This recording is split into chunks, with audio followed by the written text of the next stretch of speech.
I would appreciate some coaching here and how to be about this prospect 2 years down the road. Because part of me wants to try to figure it out and prepare myself. It can be a little scary, but I want to bring a sense of optimism and confidence and tap into my creativity. All right, so let's apply what we were just applying a moment ago. So you don't know how you're going to reduce this interest rate, or you don't know how you're going to affect the legislature that might bring that about, or you don't know how you're going to pay a double mortgage, bring more money into your experience to pay more, or you don't know. Of course, that partner might bring money with. Yeah. Well, let's just say I need to double my income in 2 years. Well, is that an upstream statement or a downstream statement? In other words, did that make you feel better or worse? In other words, we were looking for a way to soothe it, and you seem to be looking for a way to poke it with a stick a little bit. And the reason that we ask is because your work is not to find a solution. Your work is to soothe. Think of the word solution has the word soothe in it, doesn't it? In other words, solution. Okay. It's a solution. You're wanting to soothe yourself into your vibrational alignment, and so you're wanting to talk your angst down. And the way you do that, we've just been talking about that. The way you do that is by reaching for the thoughts or examples that you can give yourself that make you feel better as you are coming up with them. What you're really wanting to do is to stand where you are, because you can't stand anyplace else, and soothe the way you feel by speaking what you do know, not what you don't know. And you see, what you just did was the opposite. You said, I need to double my income in 2 years. You just made it look as hard as you could possibly make it look. You weren't amplifying what you do know, which was soothing. You were amplifying the unknown, which is the opposite of soothing. Can you get this?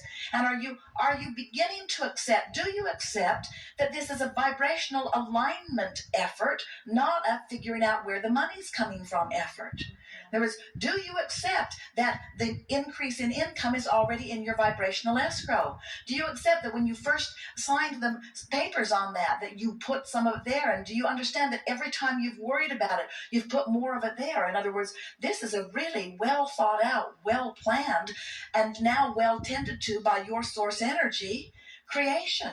And so the question isn't if it will be, because it already is. And the question isn't, do I get to have it because it's already yours? The question is, how can I right now feel that it's there rather than antagonize myself into feeling that it isn't there? How can I trust rather than doubt? How can I believe rather than wonder? How can I know rather than worry? And so it's an emotional game. It's a vibrational game. So what do I know? What do I know that makes me feel better, even if it's general? I know I'm good at what I do. I know that I always figure things out. I know that things do work out for me. I know that I'm a survivor. I know that I'm resourceful. I know that the laws of the universe are in place. I know that it's in my vibrational escrow. I know that universal forces are always helping me. I know that the solution is in place. I know that I have access to it even though I don't see it right now. I know that even though I don't see it right now, I may see it later. I know that there have been many things that at one time I didn't know that later I knew. These things I know. Now that's soothing, isn't it? Yes. So as you talk about what you do know, even though it's general, it soothes your vibration. It helps you to close the gap. And the more you close your gap, then the more the universe can orchestrate the circumstances and events that you need. But when you do the opposite, when you antagonize yourself, when you say, these things I don't know where it's going to come from, I don't know when it's going to come, I don't know if it's going to come in time, I don't know what I'm going to do. When you antagonize yourself in those ways, then you don't let the universal forces that are working for you come to you. And then you just feel worse and worse and worse. That was really good. You got that clearly, didn't you?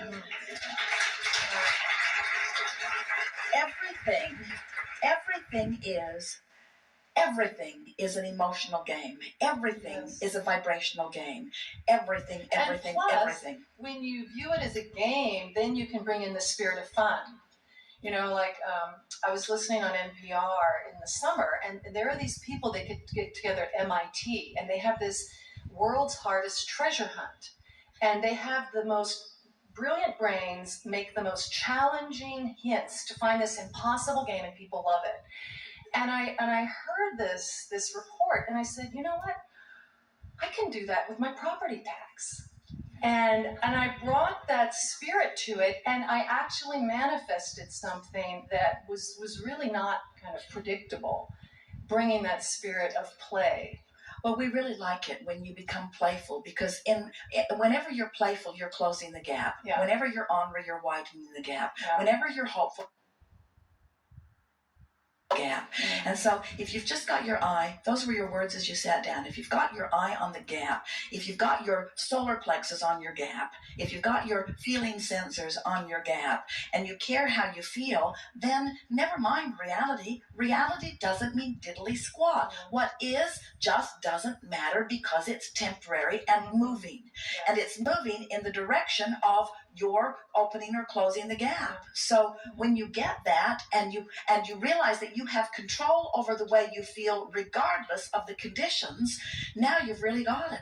Creation is about unconditional alignment. And when your reality is so vivid, then you're reeling with conditions, then you're responding to conditions, and then you have no control over conditions. And then you just faction off, you polarize, you try to get people to do different things so that they can create different conditions. In other words, we promise you, it's a lot easier for you to close your gap and allow the universe to deliver to you double your income and more than it is for you to get them to change the interest rates. It's a lot easier for you to just allow the abundance of the universe to come to you. It's easier for me to close my gap than widen it with those thoughts of discord. We're happy to hear you say that. It's whether it's easier or harder, it sure feels better to close it. And so it's sure worth making the effort. Okay. And even if it's hard in the beginning because the other thoughts are more dominant or more active, once you make the effort, as you've seen us demonstrate here, especially in the last little bit, what happens is it gets easier and easier, because the law of attraction keeps responding to your most active vibration, and you have control over what that is. Yes, thank you. Yes, indeed.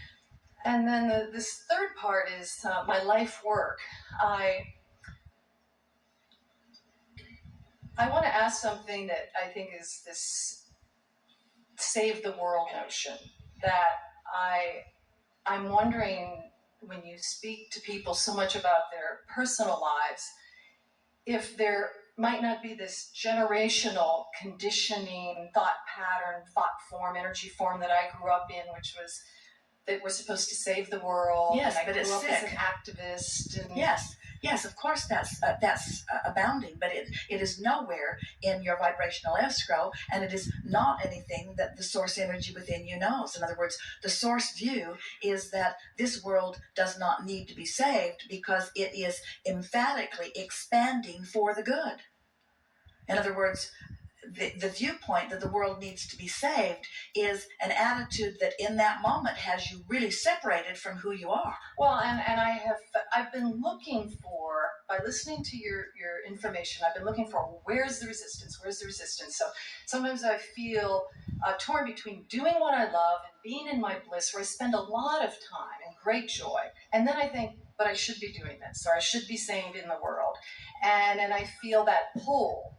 And I've been trying to merge the two. And then I said, well, maybe that's just some conditioning thought form, and I don't really have to merge the two. Well, here's the way you sort that out.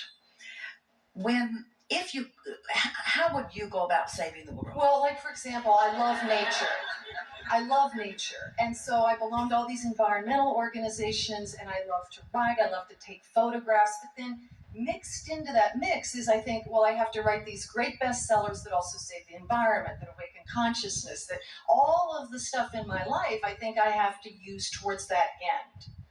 And that's it's mixed in with life mission and life purpose. And I really want to clear anything in there that then let us just give it to you discord. Let us just give it to you simply.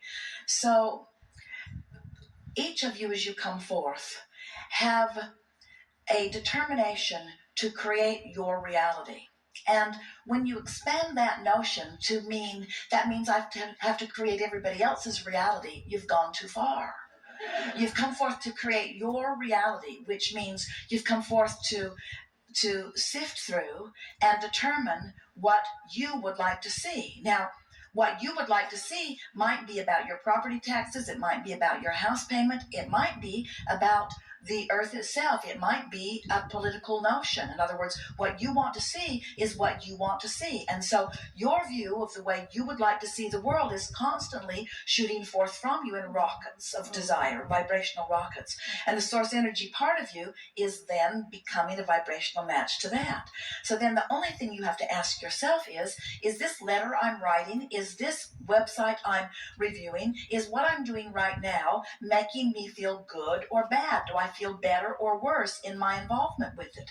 In other words, we want you to understand that you can't single-handedly save the world, and the world doesn't need to be saved, but it's perfectly all right for you to for life to inspire you to an idea about what would be better life on planet Earth.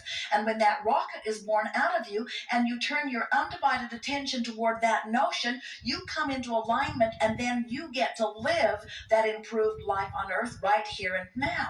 And so you say, oh, I get it. I came forth, I lived the contrast, I saw something that would be better, I lined up with it, and now I'm living it. But then you say, but what about the others who aren't living it, as you split your energy again? And that's what goes wrong. That's